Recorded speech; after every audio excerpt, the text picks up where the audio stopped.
I reboot my game, and I'm in Brock's gym. My party is empty, except for my faithful companion Smoochum, who is surely suffering from PTSD after seeing all of its friends die in battle. I level up my lone companion, completely forgetting the Talo I caught in pewter previously. After rare candying Ben and Jerry, we head east and get some shoes that allow us to run. A couple of trainers fall before we get our next encounter on Route 3.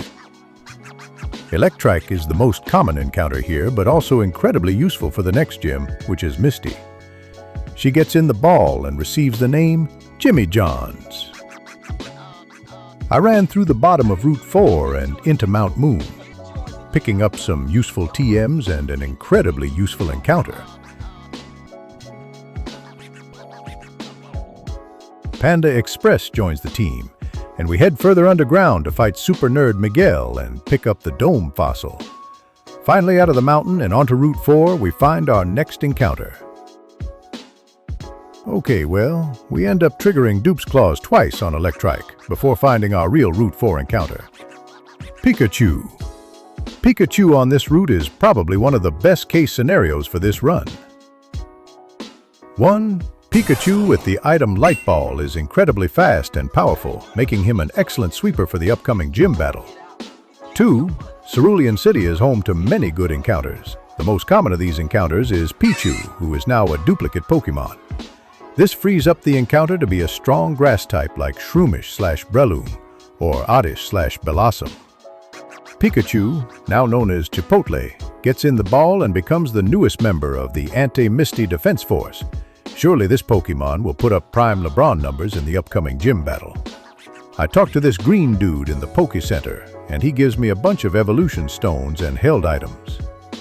After a stop for some more Pokéballs and a quick save, I stomp around in a stranger's back garden until I find Shroomish.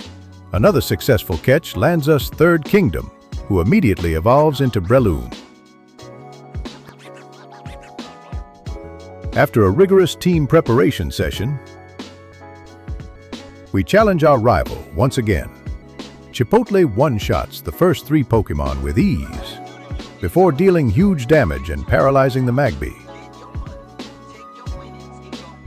Magby sets up a sunny day and eats a citrus berry to get out of range of another Thunder Punch. Any reasonable trainer would have switched out Chipotle to a Pokémon that would resist the incoming Fire Punch, but like a 5-year-old button mashing through Fire Red, I stayed in, hoping Chipotle could take a single boosted Fire-type attack. Damn. Panda deals with Magby with ease, and we beat Brock for the 3rd time. Feeling like the 2010 Cavs, I watch Pikachu leave my team to spend eternity in the death box, which feels like a very apt comparison to moving to Miami. On a positive note, I finally see that Checkers Jr. is just sitting in the box. We withdraw it and evolve the bird before attempting and besting the Nugget Bridge Challenge. Our next 2 encounters are Chinchou on Route 24 and Oddish on Route 25. Oddish evolves into Gloom and then Bellossom. Bill eventually gives us the SSN ticket, giving us the green light to make our way back to Cerulean to challenge Misty. As we challenge Misty, we lead with Breloom, who takes out Staryu with a pair of Mega Drains without losing much health. Psyduck comes out and threatens a 4-time effective aerial ace. The forgotten hero, Checkers, comes in to tank the flying type attack. Psyduck's water pulse confuses my feathery friend, and the poor bird flies into the wall or something and takes some damage. Another water pulse puts Swellow in the red, so out comes John. Jimmy sparks up, and down goes Psyduck for Seadra to come in. Now Seadra's threatening as fuck. It has a very scary moveset, including an incredibly powerful setup move and Dragon Rage, which will kill any Pokémon I have in 2 turns. Pivoting back into Third King to tank the water pulse, pays off. But Seadra uses Dragon Rage and Third King is instantly put into kill range. Our faithful starter comes out and survives long enough to use Confusion.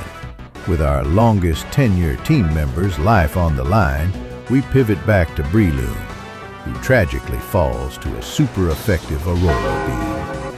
Putting our loss aside, we send out Sweet Green, who takes an Aurora Beam and fires off a Mega Drain to recover her lost HP. Another Aurora Beam and Mega Drain go off, and Greens is the victor. Love Disc comes out and shoots off another Ice-type move before eventually falling to 3 Mega Drains. Misty sends out Togetic, who gets put to sleep instantly. Electrike comes back, and Togetic gets extremely lucky waking up on turn 2. A paralyzed Electrike faces down a Metronome, which turns into an arm thrust that misses.